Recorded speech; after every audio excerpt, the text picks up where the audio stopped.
Dans cette attaque, un jeune homme a eu le courage de s'interposer. Il est ici à l'image, derrière l'assaillant au deuxième plan. On le surnomme le héros au sac à dos. Hier, on l'appelait seulement l'homme au sac à dos, celui qui a pourchassé l'assaillant. Aujourd'hui, voilà Henri, le héros, aussi courageux que modeste. Il ne faut pas me traiter en héros national. Pourquoi? Parce que j'ai agi comme tous les Français auraient agi, devraient agir. Et pourtant, au milieu des passants, de ceux qui appellent les secours, de ceux qui filment, c'est Henri, 24 ans, qui se dresse face à l'assaillant. Quand j'ai vu effectivement qu'il s'agissait d'une véritable agression au couteau, là, on débranche le cerveau. J'ai débranché le cerveau et j'ai vraiment donc, effectivement agi par instinct.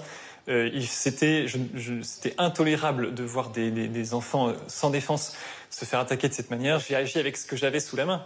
Donc mon gros sac à dos de 20 kilos sur le dos, mon autre de 6 à la main. Et j'ai essayé d'agir avec... on réfléchit pas dans ces moments-là. J'ai tenté quelque chose, d'ailleurs ça a foiré, ça l'a absolument pas touché. Ça lui a fait peur quand même, donc lui non plus m'a pas touché. Quand l'assaillant s'est retourné contre moi pour essayer de m'attaquer, il a compris que je reculerais pas et que j'allais pas non plus le laisser faire. Et je pense que ça l'a un peu aussi troublé. J'ai vraiment eu l'impression d'un homme complètement fou. Vraiment plus du tout en possession de ses moyens, habité par quelque chose de très mauvais. On aurait pu être là, ça aurait pu être nos enfants. Et hier, c'était pas les nôtres, mais demain, ça peut être les nôtres. Voir le parc où j'ai encore les photos il y a 3 jours en arrière avec ma fille, elle n'était pas là, ils n'étaient pas là, mais c'est quand même nos enfants qui ont été touchés, nos enfants d'Annecy, quoi. Ce sont des incendies gigantesques qui continuent de faire rage au Canada et ils sont si violents qu'on les ressent très loin, jusqu'à Ottawa et aussi jusqu'à New York. Ottawa, couleur sépia. L'image pourrait avoir du charme si elle ne révélait pas une pollution de l'air inédite dans la capitale du Canada. Ce ciel orange et cette odeur de fumée sont la conséquence directe des 413 incendies qui ravagent actuellement les forêts canadiennes. Près de 3 millions d'hectares ont déjà brûlé depuis le début de l'année. Dans le quartier de Times Square, le jour et la nuit se confondent désormais, à la stupéfaction des habitants. Mais qu'est-ce qui se passe aujourd'hui? New York a été pendant quelques heures la ville la plus polluée au monde.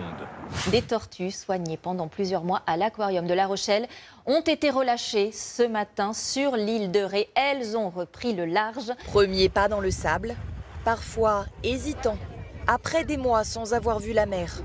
Pour ces 15 tortues aujourd'hui, c'est le grand retour à l'océan. Pour les escorter, rien de moins que les plongeurs de la gendarmerie. Et un public ému qui encourage chacune des tortues. J'en avais les larmes aux yeux tout à l'heure quand j'ai vu la grande partir. Là, j'étais vraiment... Je trouve que la biodiversité, c'est tellement important que ça fait partie des actions qu'il faut faire et c'est très émouvant de voir tout ça. C'est une course à la bonne affaire. Des centaines de participants, pour la plupart suréquipés, sont venus désosser ces voitures bonnes pour la casse.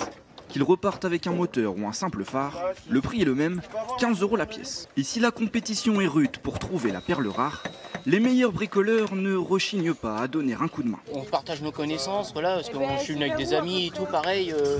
Voilà, il y a des choses qu'il sait faire que moi je sais pas faire. De la musique d'antan, une bonne valse et des sourires, les ingrédients d'une bonne guinguette. Ici, on fait tourner les têtes depuis plus d'un siècle et ne dites surtout pas aux danseurs que c'est passé de mode. C'est pas devenu ringard, les guinguettes? Ah, ringard, ma petite, c'est vous qui regarde. Ces valses ont même vu naître des premiers amours. Elle a refusé de danser avec moi la première fois. Après qu'on s'est retrouvés, c'est tout. C'est pour ça qu'on adore de revenir ici chez Fifi. Chaque week-end, c'est jusqu'à 300 couverts qu'on compte ici depuis l'arrivée des beaux jours. Et ne tardez pas à réserver pour les prochains week-ends parce que les guinguettes risquent d'afficher complet tout l'été.